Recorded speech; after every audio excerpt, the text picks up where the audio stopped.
Mom dad की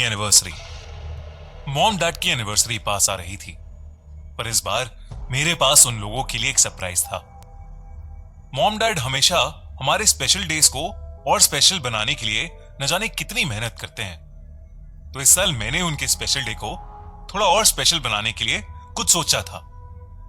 उनकी anniversary weekend पर थी और मॉम और डैड को पहाड़ों में ट्रैवल करने का बहुत शौक था। तो दरअसल प्लान ये था कि हमारी डेस्टिनेशन सिर्फ मुझे और मेरे छोटे भाई मिंटू को पता थी। मम्मी पापा के लिए ये सब कुछ एक सरप्राइज था। तो सैटरडे सुबह मैं मम्मी पापा और मिंटू को लेकर फैमिली ट्रिप पर निकल गया। मैंने अपने मोबाइल पर लोकेशन डाली हुई थी और पापा ड्राइव कर रहे थे। मैं उन्हें रास्ता बताता जाता, पापा उस रास्ते पर गाड़ी चलाते जाते। मॉम और डैड ने बहुत ट्राई किया, पर मैंने अपनी लोकेशन रिवील नहीं की। करीबन 6 घंटे की ड्राइव के बाद हम पहाड़ों में आ गए थे। हम सब अपने फेवरेट सॉन्ग्स चलाकर गाड़ी में एंजॉय करते हुए जा रहे थे कि तभी हमारे सामने एक टनल क्रॉसिंग आई और जैसे ही हमारी गाड़ी उस टनल के नजदीक पहुंची, कुछ ऐसा हुआ जिससे हम सब के दिल दहल गए। पहाड़ के ऊपर से बड़े बड़े पत्थर हमारी गाड़ी के ठीक सामने आकर गिरे। पापा ने जोरों से ब्रेक लगाई। हम लोगों के साथ उस दिन बहुत बुरा हादसा हो सकता था, पर हमारी जान बाल बाल बची थी। उस इंसिडेंट के बाद पूरा प्लान खराब हो गया था। हम सब बस घर जाना चाहते थे। पापा ने कुछ देर के लिए गाड़ी साइड में लगाई और फिर यूटर्न लेकर वापस दिल्ली की तरफ जाने लगे। उसी रोड पर वापस जाते हुए मुझे एक साइन दिखा, दिल्ली 280 किलोमीटर्स। फिर कुछ 15 मिनट बाद मुझे वो साइन फिर से दिखाई दिया, दिल्ली 280 किलोमीटर्स।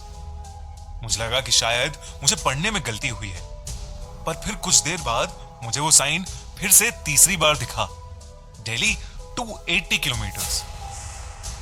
हम रास्ते पर चले जा रहे थे, लेकिन दिल्ली वाले उस साइन पर किलोमीटर्स कम ही नहीं हो रहे थे। मैंने पापा से गाड़ी रोकने को कहा। मैंने उन्हें समझाने की कोशिश की, पर किसी को मेरी बात पर विश्वास ही नहीं हो रहा था। सबका मूड ऑलरेडी बहुत खराब था, इसलिए पापा ने मुझे चुप कराया और गाड़ी चलाना शुरू कर दिया। कुछ ही दूर जाने के बाद हमें दिखा कि रोड पर एक बहुत ही बूढ़ी सी औरत बैठी हुई कीनू बेच रही थी। मिंटू को कीनू खाना बहुत पसंद था, इसलिए हमने रुककर उस औरत से थोड़े बहुत कीनू खरीद लिए और गाड़ी में आकर बैठ गए। पापा गाड़ी चला रहे थे, पर कुछ ही देर में कुछ ऐसा हुआ जिससे सबके होश उड़ गए। हमें वही कीनू बेचती औरत फिर से दिखाई दी। हमें समझ नहीं आ रहा था कि आखिर ये मुमकिन कैसे था। हम लोग एक सीधी रोड पर चल रहे थे, तो फिर दोबारा हमें वो औरत कैसे दिख सकती थी? तभी मैंने अपने फोन पर मैप्स चेक किए, तो मैप्स के अकॉर्डिंग हमारी गाड़ी एक ही जगह पर खड़ी थी। हमें लगा कि शायद उस रोड पर नेटवर्क का इशू है, लेकिन हम सबको बेहद अजीब लग रहा था। पापा ने गाड़ी रोकी और उतरकर इधर उधर देखने लगे। तभी अचानक हमारी गाड़ी के शीशे पर एक आदमी ने जोरों से खटखट की। हम डर गए, पर मैंने गाड़ी की विंडो खोलकर उस आदमी से पूछा कि वो कौन है। उस आदमी ने मुस्कुराकर मुझसे कहा, आप लोग दिल्ली जा रहे हैं? ये रास्ता तो पहाड़ी गांव जाता है, आप यूटर्न ले लीजिए। इतना कहकर वो आदमी वहां से चला गया। पापा ने वैसा ही किया जैसा उस आदमी ने कहा, पर फिर 15 मिनट के बाद हम लोग उसी जगह पर वापस आ गए। पापा ने परेशान होकर गाड़ी रोक दी। अब सबकी हालत बहुत खराब हो गई थी और तभी फिर से किसी ने हमारी गाड़ी के शीशे को बजाया। हमारे रोंगटे खड़े हो गए जब हमने देखा कि गाड़ी के बाहर फिर से वही आदमी था जिसने हमें अभी कुछ देर पहले ही रास्ता बताया था। पापा गुस्से में गाड़ी से बाहर निकले। उस आदमी ने फिर से मुस्कुराकर वही कहा, आप लोग दिल्ली जा रहे हैं? ये रास्ता तो पहाड़ी गांव की तरफ जाता है, आप यूटर्न ले लीजिए। मेरे पापा को गुस्सा आ रहा था, लेकिन इससे पहले कि वो कुछ कर पाते, वो आदमी पापा की आंखों के सामने से गायब हो गया। पापा और हम सब की आंखें फटी की फटी रह गईं। वो दौड़कर गाड़ी में वापस आए और तेज स्पीड से गाड़ी को थोड़ा आगे ले गए। हम जिस भी डायरेक्शन में जा रहे थे घूमकर वहीं वापस आ रहे थे। हमें समझ नहीं आ रहा था कि हम इस चक्रव्यूह से कैसे बाहर निकलें। हमें अभी भी वो बूढ़ी औरत बार बार दिख रही थी।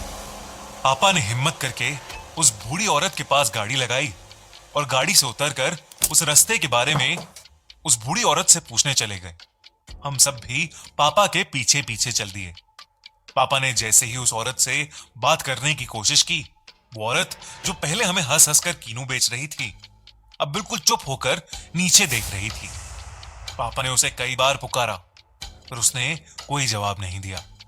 तभी पापा ने उस औरत के कंधे पर हाथ रखा और अचानक उस औरत ने झटके से पापा की तरफ देखा। उसके बाद जो हमने देखा वो हम आज तक नहीं भूल पाए हैं। उस औरत का आधा जबड़ा गायब था और उसके बचे हुए मुंह से खून टपक रहा था। पापा ने चीखते हुए हमें गाड़ी के अंदर बैठने को कहा और तेजी से गाड़ी भगाई। उस औरत को देखकर पापा की हालत इतनी खराब हो गई थी कि कुछ ही दूर जाते ही पापा से गाड़ी का कंट्रोल छूट गया और हमारी गाड़ी एक पेड़ से जाकर टकरा गई। मेरी आंख खुली तो हम सभी गाड़ी के अंदर ही बैठे थे और हमारी गाड़ी उसी टनल के सामने खड़ी थी जहां पर बड़े बड़े पत्थर गिरे हुए थे। पर अब उस टनल के सामने कुछ भी नहीं था, ना तो हमें और ना ही हमारी गाड़ी को एक खरोच तक आई थी। हम सबको लगने लगा था कि शायद हमारे साथ जो कुछ भी हुआ है वो रियलिटी नहीं थी। पर तभी मॉम ने देखा कि उनकी सीट के पास सड़े गले कीनुओं से भरी एक थैली पड़ी थी। हमने तुरंत उन कीनुओं को गाड़ी से बाहर फेंका और किसी तरह दिल्ली की तरफ निकल गए। हम सही सलामत वापस घर तो पहुंच गए, लेकिन उस दिन का डर आज भी हम सबके जहन में बसा है। हमारे साथ जो कुछ भी हुआ वो क्या था और क्यों हुआ, हमें आज तक समझ नहीं आया। पर हम बस खुशकिस्मत हैं कि हम सही सलामत घर वापस आ गए। मम्मी पापा शायद अपनी इस एनिवर्सरी को कभी नहीं भूल पाएंगे और ना ही मुझे और मिंटू को कभी भूलने देंगे।